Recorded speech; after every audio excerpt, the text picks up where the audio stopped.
salut les loulous pour une chronique sur Deadline Breach and Clear, dernier jeu par les créateurs du précédent Breach and Clear, où vous contrôlez un squad de 4 hommes, 4 soldats, dans un contexte post-apocalyptique et vous serez amené à affronter des zombies. Bon, un petit mélange de XCOM, Jagged Alliance et Walking Dead ou autre zombie-like.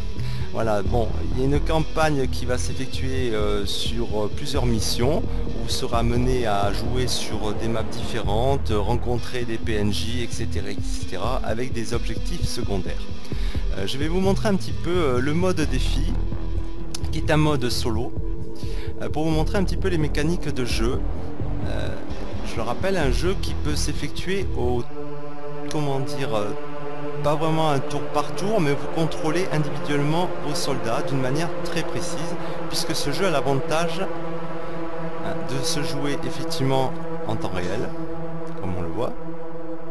On avance tranquillement. Donc le mode défi, c'est un temps limité où vous allez faire du scoring en essayant de tuer le maximum de mobs, de zombies. Des zombies qui pourront aller du zombie classique à des zombies beaucoup plus élevés, avec des compétences spéciales et beaucoup plus dangereux, effectivement, à buter, comme c'était le cas dans Left 4 Dead pour ceux qui ont joué à ça. Hop. Alors l'avantage du mode tactique, c'est qu'on peut mettre le jeu en pause à tout moment grâce à la touche espace. Je rappelle que les contrôles peuvent s'effectuer au clavier souris, combo classique, mais est aussi compatible parfaitement avec les manettes Xbox 360, Xbox One et PlayStation. Donc voilà, on peut donc contrôler complètement la map avec une rotation parfaite à 360 degrés, une vue top de dessus, avec des statistiques de toucher l'ennemi qui s'affichent à chaque fois que vous pointez dessus, suivant la compétence de vos soldats, parce que vos soldats effectivement possèdent un arbre de compétences qui sera amené à évoluer. Donc on a à peu près plusieurs classes, environ 4 classes de soldats avec des spécificités bien précises, que ce soit un infirmier, il s'occupe de healer tous vos copains. Voilà, un ranger, un sniper, bon voilà, rien de bien, comment dire, différent de la plupart des jeux. Voilà, donc vous pouvez vous donner vos ordres en mode pause, switcher entre les soldats.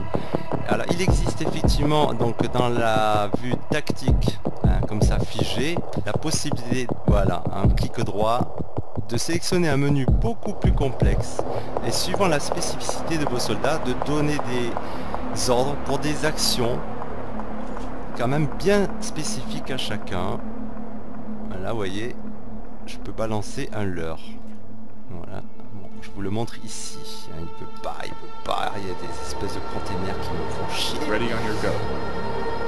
Lui, on veut l'y emmener, et donc aussi la possibilité de définir des waypoints.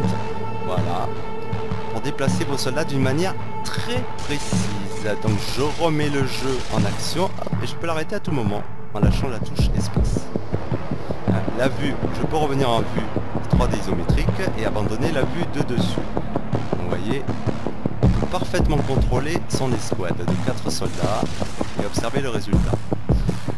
Voilà, je peux switcher avec ce soldat, hop, faire un petit tour dans ses capacités tactiques, hop, je décide une grenade incapacitante avec son rayon d'action dans le halo rouge, hop, on choisit de balancer là, et hop, on remet en action, paf, voilà, ils sont sonnés, ils sont stunnés, ok, voilà, donc bon, un jeu d'assez bonne facture, qui me semble intéressant, dans un monde encore une fois un petit peu pauvre dans ce genre de titre, donc de la tactique, avec un mode pause possible à tout moment, ou alors vous pouvez laisser l'IA contrôler vos soldats et uniquement les déplacer, ce que je trouve complètement inintéressant et nul. Donc les actions et les missions pourront être réalisées de cette manière, mais franchement aucun intérêt d'accéder à toutes ces options tactiques. Donc il vaut mieux contrôler vos persos individuellement, leur donner des ordres de déplacement et d'action en tout genre, poser des pièges, tout ça, parce qu'effectivement ils pourront placer des charges explosives aussi, enfin voilà, suivant les spécificités. Alors sinon, voilà comment se présentent aussi vos persos. Alors effectivement, graphiquement, il y a mieux. mais c'est pas le but du jeu, comme je le dis dans ce genre de jeu. Vous pouvez accéder à l'inventaire, voilà, avec un descriptif un petit peu de tous les items, et vous récupérez des items aussi in-game, dans les missions de la campagne notamment. Voilà. Il y a la possibilité aussi d'accéder à la carte. C'est pas très joli, hein, les pixels, je sais pas ce qui s'est passé. Enfin bref. Voilà, hein. Les quêtes, là c'est aussi, bon, ça sera des quêtes individuelles ou in-game au cours des missions, quand vous pourrez sauvegarder et reprendre en cours de jeu. Voilà, donc c'est quand même un jeu assez complet, je trouve, qui graphiquement demande à être perfectible.